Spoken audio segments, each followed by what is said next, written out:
Bonjour, je m'appelle Audrey Poulain, je suis étudiante à la maîtrise à l'Université Laval en collaboration avec Agriculture et Agroalimentaire Canada. Donc, mon affiche porte sur l'efficacité d'utilisation de l'azote par les microbes du rumen qui va être affecté par le ratio énergie-protéines de la luzerne. Donc, pour nous mettre en contexte, les fourrages de luzerne contiennent des protéines brutes sous forme très dégradable.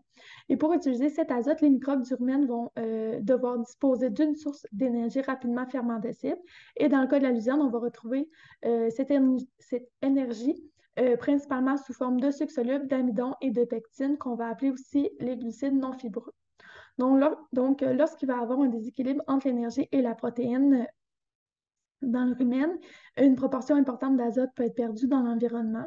Aujourd'hui, le ratio GNF sur PB va être le meilleur ratio pour quantifier l'équilibre entre l'énergie et la protéine de la luzerne. Donc, nos objectifs étaient d'évaluer les effets d'une augmentation du ratio GNF sur PB de la luzerne sur la dégradation ruminale et l'efficacité d'utilisation des protéines brutes dans un système in vitro. Pour ce faire, nous avons récolté de la luzerne en serre et nous avons produit 36 fourrages constitués de 2 plants à ratio moins ou à ratio élevé.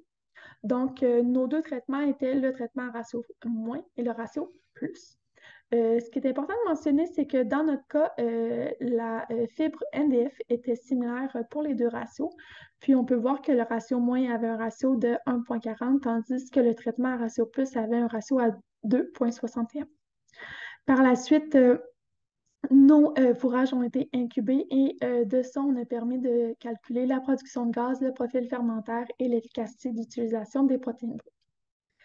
En ce qui concerne les résultats et la discussion, le premier graphique, on peut voir que la luzerne à ratio plus a produit significativement plus de gaz après 24 heures, puis ça peut signifier qu'il y a eu une meilleure utilisation ruminale des nutriments. Par la suite, la production de NH3 dans le liquide ruminal était significativement inférieure pour la luzerne à ratio plus.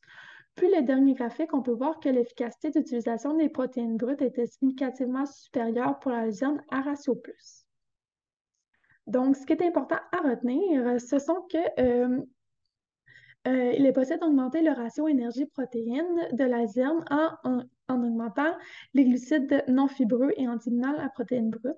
Puis ça va permettre de diminuer la production d'ammoniac et augmenter l'efficacité d'utilisation des protéines brutes, ce qui va mener à une diminution potentielle des rejets d'azote dans l'environnement. Donc, les retombées pour le secteur laitier, en fait, c'est qu'une luzerne qui va être mieux équilibrée avec un ratio GNF sur PB plus élevé, donc une augmentation des sucres ainsi qu'une diminution des protéines brutes, va permettre une meilleure utilisation de l'azote, puis va réduire l'empreinte environnementale de la production laitière par une diminution potentielle des rejets d'azote dans l'environnement. Donc, merci de m'avoir écouté. Bonne journée.